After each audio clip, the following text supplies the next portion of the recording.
ऐसे निराश्रित गौवंश है जो शहरों में घूमते हैं, और कुछ ऐसे गौवंश है जो लोग अपने घर में पालते हैं।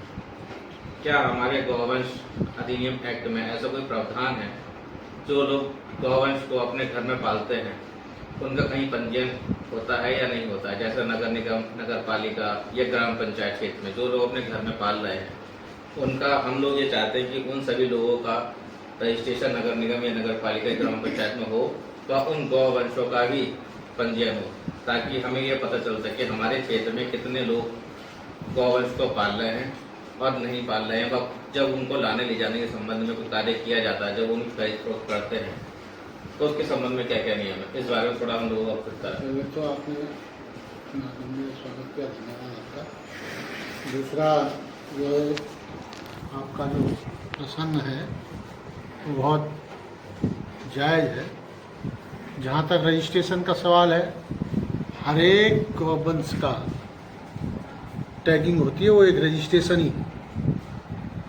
वो अलग बात है कि आज की डेट में वो दूध खा के या वो करके उसको काट के कहानी काट दे रहे और फिर छोड़ दे रहे। तो अभी हमने निर्देशित किया है कि फोटो युक्त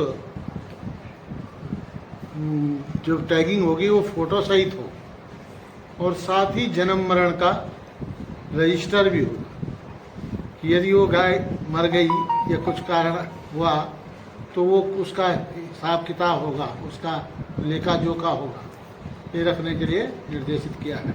दूसरा, आपने कहा कि जो परिवहन वर्जित है, क्योंकि जो भी वो लेगा तो वो हमारे डॉक्टर की रिपोर्ट उसके साथ होनी चाहिए, तभी वो ले जा सकता है परिवहन के लिए कहीं से कहीं, यदि ले जाना जिले के जिले में, यदि जिले से बाहर तो ले जा ही नहीं सकते।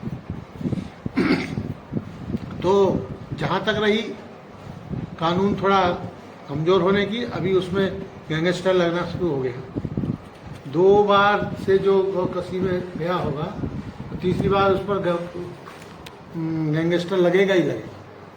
अभी हरिद्वार में और देहरादून में ही कार्यक्रम चल रहा है, उत्तर प्रदेश में ऑपरेशन लंगड़ा चल रहा है।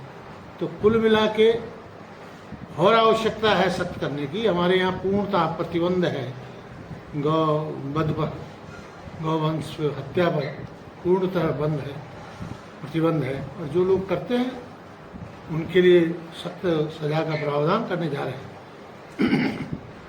तो अभी इस जनपद में थोड़ा ज़्यादा समस्या आई और बाकी जनपदों में इतनी नहीं है जितनी यहाँ है। तो इसके लिए कल मेरे जिला बैठक रखी हुई है विकास भवन रुद्रपुर में, और इस पर भी निर्णय लेने जाएंगे। और गौशालाओं का निर्माण के लिए और कहाँ के कितनी ज़मीन चिन्हित हुई, इसकी समीक्षा बैठक कल मैं लूँगा। तो क्या इससे पहले हमारे इस तरह कोई प्रावधान था या नहीं था? नहीं, ट्रैकिंग तो पहले से है, पहले से यानी पहले से है, लेकिन वो जो वो हटा देते हैं, हाँ। कान काट देते हैं, तो उससे बचने के लिए फोटो युक्त होगा तो उसकी पहचान बन जाएगी। यानी कि व्यवस्थाएं पहले से चली आ रही हैं, उसमें एक नई व्यवस्था ऐड होने जा रही है जिसमें आप फोटो भी समझे। हाँ, यानी कि जो जिससे कि वो पता लग जाएगा कि ये इसी की है। यानी कि नगर निगम, नगर पंचायत या ग्राम सभा में ये जो लोग पाल रहे हैं उनको नगर निगम में रजिस्ट्रेशन लेना अनिवार्य था। यानी कि उनको अगर पंचायत क्षेत्र में, पंचायत में उनका रजिस्ट्रेशन, वो जो हमारा हॉस्पिटल है ना, वो उसका रजिस्ट्रेशन करता है, वो टैगिंग करता है, तो उसी का यानी कि अब अगर कोई व्यक्ति सूचना लेना चाहे तो नगर निगम से लेगा या हॉस्पिटल से लेगा? हॉस्पिटल से लेगा। कितना टैगिंग कहाँ से होगी, कितनी टैगिंग कहाँ से हुई, कितने पशु हमारे क्षेत्र में पाए जाते हैं, कितने लोग इन्हें अपना समय पाल रहे हैं, वो सारी व्यवस्था हॉस्पिटल से मिलेगी। और हमारे क्षेत्र में जिले में अगर कहीं भी गवर्नमेंट को कोई भी है तो डॉक्टर का तो उसमें डॉक्टर की रिपोर्ट कंपलसरी है, बिना डॉक्टर की रिपोर्ट के हम उसे ले जा नहीं सकते। अगर हम जिले से बाहर ले जाना चाहें, हाँ, तो तब उसके लिए उसकी पुलिस की परमिशन और डॉक्टर की पुलिस की और डॉक्टर की परमिशन आवश्यक होती है। और अगर हम प्रदेश से बाहर ले जाना चाहें वही तो उसमें मेरे ख्याल से SDM साहब की परमिशन होती है, SDM की, पुलिस की। और इसके सारे एक और जानकारी लेना चाहता कि अब पिछले 4 सालों में गौवंश जो उधमसिंह नगर में डिपार्टमेंट है, उन्होंने डिस्ट्रिक्ट उधमसिंह नगर में कई जगह गौशालाएं क्षेत्र चिन्हित करे थे, जिसमें काशीपुर क्षेत्र भी सम्मिलित था। काशीपुर क्षेत्र में जगह भी स्वीकृत हुई थी और उसका पैसों का आवंटन की प्रक्रिया भी चली थी, लेकिन वो अभी तक नहीं हो पाई है। 3-4 साल लगभग हो चुके हैं। कब तक मान के कल मैं इसी की बैठक लेने जा रहा हूँ, समीक्षा बैठक है। उसमें जनपद में जिन जगहों पर चिन्हित हुई थी गौशाला के लिए, उसमें क्या स्थिति आई, निर्माण कार्य हुआ नहीं हुआ, तो उसका बजट अलॉट हुआ नहीं हुआ, ये सब बातें कल पता लगेगी और कहाँ क्या उसकी वो होगी, फर्दर क्या हो, क्योंकि सरकार इस पर बहुत गंभीर है। और अभी हमने एक नया निर्णय भी हुआ है कि एक तो गौग्राम सेवक की स्कीम चली है, जिसमें 5 नंदी रखने पे 12,000 रुपये 6 माह से ऊपर का जो रखेंगे 12,000 रुपये मंथली देंगे। और दूसरा, अभी जो अपनी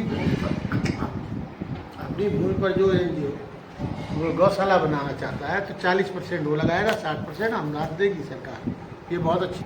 कई बार ये देखा गया है कुछ टेम्पो जो है वो गौवंश को ठग करके ले जाते हैं, जिसमें गौरक्षक द्वारा संदेह होने पर उन टेम्पो को रोक करके जांच की जाती है। क्या इनको ये अधिकार है कि ऐसा रोक के जांच कर सकते हैं? रोक के पुलिस को सूचना कर दी जाए। कानून अपने हाथ में न ले और पुलिस को सूचना करे, और यदि पुलिस काम नहीं करती तो उसकी सूचना हम तक पहुंचे। तो इन्हें मतलब इनको अधिकार है कि उस टेम्पो को रोक सकते हैं। कोई भी गलत काम के लिए भारत का नागरिक कहीं भी हो बोल सकता है, उसकी स्वतंत्रता है कि वो जो रोक करके अगर उसमें गौवंश पाया जाता है तो ये है कानून हाथ बना ले बस। जैसे सर कुछ उत्तराखंड में पुलिस वाले हमारे ऐसे हैं जो पुलिस प्रशासन हमसे कहता है कि आपने अचानक से टेम्पो कैसे रोक लिया, किस अधिकार से रोक लिया, तो उन्हें क्या कहें फिर इस बारे में? नहीं, ये तो क्या बात है, वो तो कोई भी रोक सकता है। कि हमें इसमें लग रहा है शंका हो रही चोरी करना, कोई तो रोकेंगे नहीं क्या? हाँ, कानून की सहायता में लेने के लिए, कानून का सहयोग करने के लिए आप हो सकते हैं, लेकिन कोई भी ऐसा कार्य ना करें जो कानून के विरुद्ध हो और आप कानून को अपने हाथ में नहीं लेंगे, किसी व्यक्ति को परेशानी ना हो। इस बात का आपने ध्यान रखना है, जैसे कि सर ने बताया। धन्यवाद।